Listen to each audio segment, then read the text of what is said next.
to get somebody's attention is to hit them on the head with a sledgehammer, honey.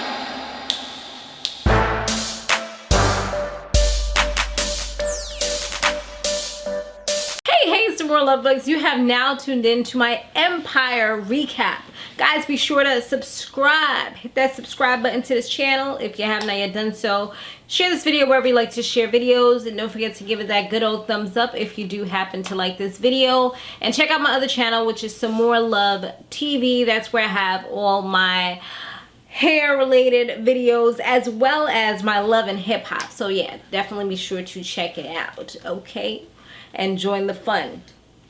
So this episode was good, y'all, and I'm so sad because they said that there's one more episode before the season finale. Like, sometimes I wish this was like a never-ending show. Like, why do they have to have breaks, you know? Why Fox, why? Anyway, so now Luscious, he introduces Freda Gates, and shots have been fired at Hakeem. She came out and she was just on some like, time to battle, I'm ready for this, I'm ready to take his last name, that's it. I'm like, this darn Luscious is brainwashing this girl, trying to use her against his son to prove a point. Like, really? That's what we doing right now? So Hakeem, he don't even know about all this that's going down. He on the other side of the town. He over here looking like he about to do some stuff to his girlfriend. What's her name? Laura, I think her name is. If I said it wrong, y'all can correct me down below. But we gonna go with Laura because I think that's what her name is. So he was all like kissing up her stomach, going a little lower. But then he stopped because he gets a text message. Those darn text messages, right? They could mess up a darn good moment. You're supposed to just ignore it all. But no. It was like, oh, Freida Gats is going in on you. So he was just like, hold on, baby. Pull up the laptop real quick, typed it in, seeing that Freda was coming for him. So you know he got fumes. He was tight. He was vexed. He ready for war now. He like, all right, I got this. I'm like, oh, here we go. She said something about you just daddy's little girl. I was like, ooh, child, she really is kind of coming for you, though. How you gonna counter that one, Mr. Hakeem? Jamal, he's trying to come up with a song for Pepsi because they're looking for somebody that's going to create a, like, not really a jingle, but like a song. So they could be featured and all that, which that's like major. You know what I'm saying? To be connected to a big brand like that, that's something that's huge. And he definitely wants to get up on that. So it's something where he has to create the song and then it has to be chosen. So it's other people that are competing as well. It's pretty much a competition. He's getting help from his mother on the sidelines, but he doesn't want Luscious to know because you already know Luscious could shut everything down because of his jealousy, because he don't want him working with Cookie at all. So now, like we said, Hakeem wants to battle Freda, and the security slash promoter dude, I don't even know what the heck his name is, but he was talking to Hakeem and they were getting heated with each other, and Hakeem was shooting some words, throwing some words and saying something about how he's not, he's pretty much like not in charge and he needs to go get his little flyers together. Like he was throwing shade, honey. Shade and dirt was being thrown. So then the promoter dude, he act like he was walking off, but then he goes ahead and he kind of pushes and shoves Hakeem real quick. But honey child, this is what made me say, yes, Cookie. I was like here for her, because she went ahead and she slapped him up and she was like, don't you ever put your hands on my son again. And I was like, you know what? That's what a lot of women should really do. Regardless to how much you care about somebody, at the end of the day, you gave birth to this kid. If he's wrong, you take him to the side and talk to him. But from what I had seen, Hakeem wasn't the first one to put hands on this dude. He was the first one. So she really, like, I love the way that she, regardless of how you feel about somebody, you gotta stand by your family and you gotta stand and let them know, like, you know, don't ever let any man come and beat up on your child that you gave birth to at the end of the day. And I had said that on Twitter. I seen a lot of people have retweeted, because I guess a lot of people feel me like, ain't nobody gonna be beating up on my child. Somebody gotta discipline my child. It's gonna be me at the end of the day. So yeah, go ahead, Cookie, you better let him know. She gave him a good slap too. So Anika, she's bugging out right now. She looked like she ready to kill off herself. She had like a knife in her hand, and then she there looking at the knife, but she didn't. But then she also in the next hand she had a pregnancy test. So then she looked at it, and then I don't know if she had already took the test and it was positive, and then she was taking it again, and it came out positive again, and then she, instead of killing off herself, what she did was she called Hakeem, because we all know Hakeem is the last person she was doing. It was probably that heated night right after he got kidnapped and came to her house. You know, this man wasn't thinking logically. He was just ready to get that stress out of him any way possible. And he probably released it into her thinking she was on birth control or maybe too old to have kids or something. I mean, I don't know what he was thinking, but he did it. So yeah, that's what's going on right now. So she calls him, but he didn't really answer, so she just kind of left him a message like, you know, I need to talk to you about something. Cookie, she's over here Skyping Jamal, and Hakeem walks in and he's like, oh really? That's what you're doing? So that's the reason why you're not able to help me? And he looked like, even though he pretends to be such a tough man, you can tell that he gets hurt easily. And he really is longing for his mother's approval. See, with Jamal, I think that he already knew his mama loved him, but he really wanted his dad's approval. And it's kind of like a flipping the script with Hakeem, because his dad is like the one that loves him so much, and he got that fire for him because he's so rough and he's so controversial and everything, and he's good for business. But for some reason he feels that his mother's not always there for him, and his mother is there for Jamal all the time. So he's like, that's the reason why you can't help me, because you over here helping Jamal? That's what it is? And then he was all like, yo, I'm about to tell Luscious that you helping him. And she's like, you know what you acting like right now? You acting like a little snitch bitch. I was like, okay, yeah, you kind of are. So he was like, you know what, like after she talked to him, kind of calmed him down, he's like, you know what, I'm gonna keep it on the wraps for right now, but she really needs him, he really needs her to help him. So she's like, you know, she's going to do what she can. So Anika, she goes over to see Hakeem, and she's like all over him, trying to kiss him up, trying to jump on him and give him advice while she's trying to hop on him. And he's just like, whoa, whoa, whoa, honey. Slow it down just a little bit. Just a little bit. Just slow it down, honey. Like, can we talk without touching? He's like, yo, I gotta tell you, I think that I'm in love. And she's like, I gotta tell you something. But then she's like, but hold up, wait a minute. You in love? You think you're in love? Okay. So then he kind of just tells her, and that kind of stops her in her tracks from revealing to him that she was pregnant at that moment. I think that she just didn't feel like it was the right time. I mean, plus after he just said he's in love with somebody else, like who wants to be like, well, guess what? I'm pregnant. I mean, of course she still should tell him, but perhaps wait till another time to do it. Maybe another day or something, you know, after that kind of little vibe has left where he just said he's in love with somebody else.